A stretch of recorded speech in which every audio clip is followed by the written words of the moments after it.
Shalom dan puji Tuhan saudara atas kebaikan Tuhan pada setiap kita, sehingga pagi ini saudara dengan izin Tuhan kita boleh bangun dengan tubuh dan sehat, pikiran cergas dan semangat yang berkobar-kobar untuk melayani Tuhan. Untuk memulai renungan kita, mari kita berdoa. Bapa di syurga, terima kasih atas kebaikan-Mu karena bersama dengan kami pagi ini di dalam merenungkan firman Tuhan. Dalam nama Yesus kami berdoa. Amin. Saudara dan saudari yang dikasih dalam Kristus, tajuk renungan kita pada pagi ini ialah penyakit rohani iri hati.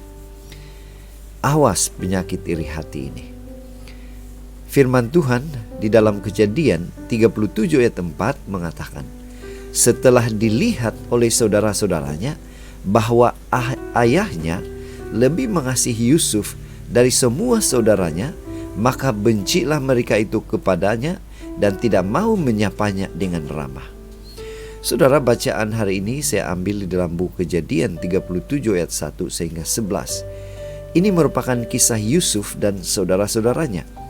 Apa yang berlaku di antara mereka? Ada sebuah ilustrasi.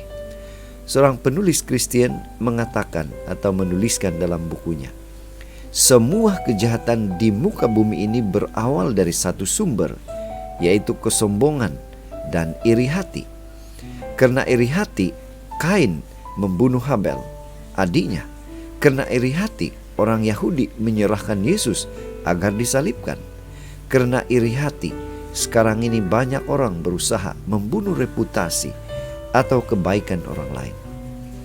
Iri hati terjadi ketika seseorang tidak dapat menerima bahwa orang lain memiliki kelebihan seperti lebih kaya, lebih cantik, lebih tampan, lebih dikenali, lebih berbakat, dan lain-lain. Penyakit iri hati memberi kesan buruk pada diri seseorang dan mendorong seseorang itu berbuat jahat pada orang yang menjadi sasaran iri hatinya akibat rasa tidak puas hati yang terpendam.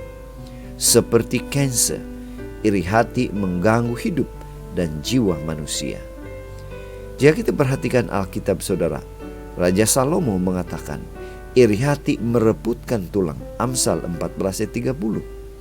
Orang yang dikuasai iri hati akan menjadi gelap mata atau tidak melihat bahkan terhadap saudara kandungnya. Itulah yang menimpa saudara-saudara Yusuf.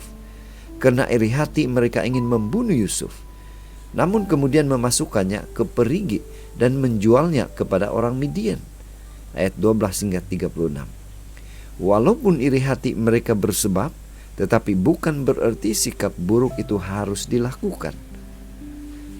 Ketika iri hati dibiarkan menguasai hati kita, cinta kasih akan mula padam. Saudara, mari kita tanyakan diri kita, apa aplikasi yang kita boleh terapkan? Bagaimana dengan sifat kita, dengan kita sendiri?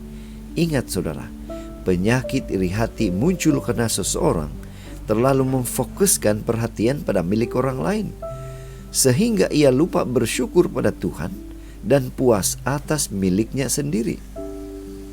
Saudara yang dikasih dalam Kristus, agar terlepas dari cengkaman penyakit iri hati, ingatlah perbuatan-perbuatan ajaib yang dilakukan oleh Tuhan kepada kita. Bersyukurlah atas berkat yang Tuhan berikan kepada kita. Itu sebabnya pada pagi ini, mari kita ingatkan diri kita agar membuang penyakit iri hati. Karena iri hati kepada orang lain tidak akan pernah menambah apa yang telah kita miliki, malah akan menjatuhkan kita. Inilah doa dan harapan kita saudara. Mari kita bersyukur, mari kita berterima kasih kepada Tuhan. Tuhan pasti memberikan kita kekuatan, kemampuan untuk membuang penyakit rohani iri hati dalam hidup kita. Mari kita tetap setia. Mari kita tetap semangat, tetap positif, tetap sehat. Tuhan memberkati kita semua. Mari kita berdoa. Bapa Syurgawi, kami bersyukur, berterima kasih karena Tuhan menegur dan mengajar kami untuk membuang penyakit iri hati. Terima kasih Tuhan memberikan kami kekuatan. Dalam nama Yesus kami berdoa. Amin.